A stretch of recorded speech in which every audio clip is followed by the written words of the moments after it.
Bonjour à tous et bienvenue dans ce tutoriel dans lequel je vais vous expliquer comment mettre à jour le firmware d'un disque SSD de marque OCZ.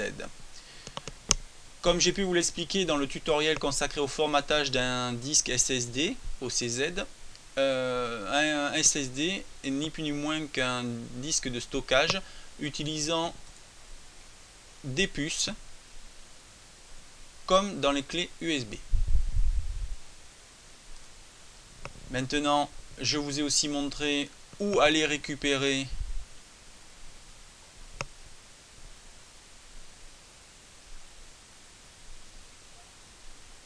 l'outil pour pouvoir faire le formatage et la mise à jour.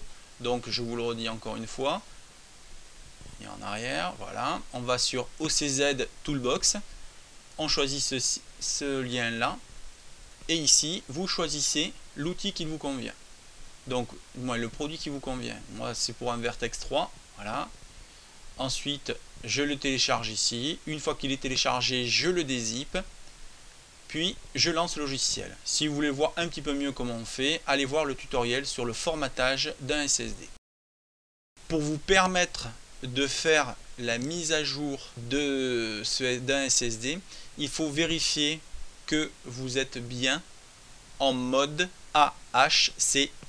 Donc pour vous aider à vérifier ce dont je parle, vous aurez besoin donc de venir dans le BIOS, d'appuyer sur la touche au démarrage de votre ordinateur sur la touche supprime pour accéder au BIOS. Une fois que vous serez dans le BIOS, ici vous avez donc Exit Advanced Mode. Donc vous cliquez, ça c'est pour une carte Asus que j'explique. Donc vous passez dans le mode Advanced. Une fois que vous êtes dans le mode Advanced, vous allez aller dans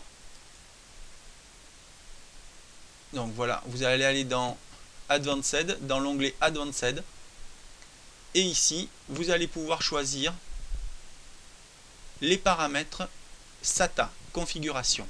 Donc SATA configuration, voilà, donc vous êtes dans SATA configuration, et une fois que vous êtes rentré dans SATA configuration, vous allez choisir le mode AHCI. Ainsi, le SSD sera bien pris en compte. Une fois que vous avez bien vérifié ça, vous pouvez lancer l'étape, c'est-à-dire le formatage ou le firmware. Mais il faut être sûr que votre mode, du moins votre connexion SATA, est en mode AHCI. C'est primordial.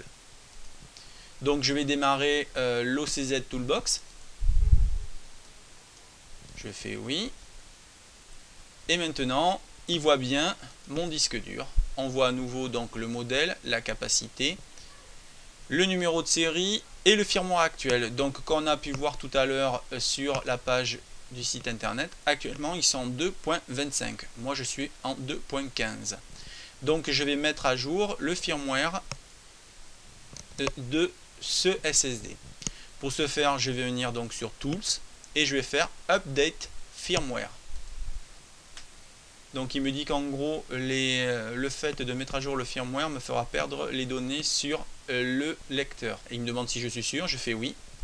Et donc là, il télécharge le firmware, il installe, et voilà, ici il me marque Update Complete Successfully. Maintenant je vais aller sur Drive, je vais cliquer sur Vertex, et ici on voit bien que je suis en 2.25. Maintenant je démarre ici, et là mon SSD est toujours présent et il est à jour. Voilà, comme vous pouvez le voir, c'est ultra simple, très rapide, assez efficace. Ça vous permet de mettre à jour. Bon, il est clair que si c'est un disque dur avec votre système, il faut le faire avant de réinstaller Windows. Et il est bien clair que si vous avez un ordinateur avec Windows dessus et que vous voulez mettre à jour ce SSD, eh bien évidemment, vous serez obligé de formater. Comme je vous l'ai montré, ce tutoriel est très simple à réaliser. Il concerne uniquement les disques durs SSD de marque OCZ. Pour les autres, je ne sais pas comment ils fonctionnent. Si j'ai la possibilité de m'en faire prêter un, je vous ferai un tutoriel. Bon travail à vous, bon surf et bonne bidouille!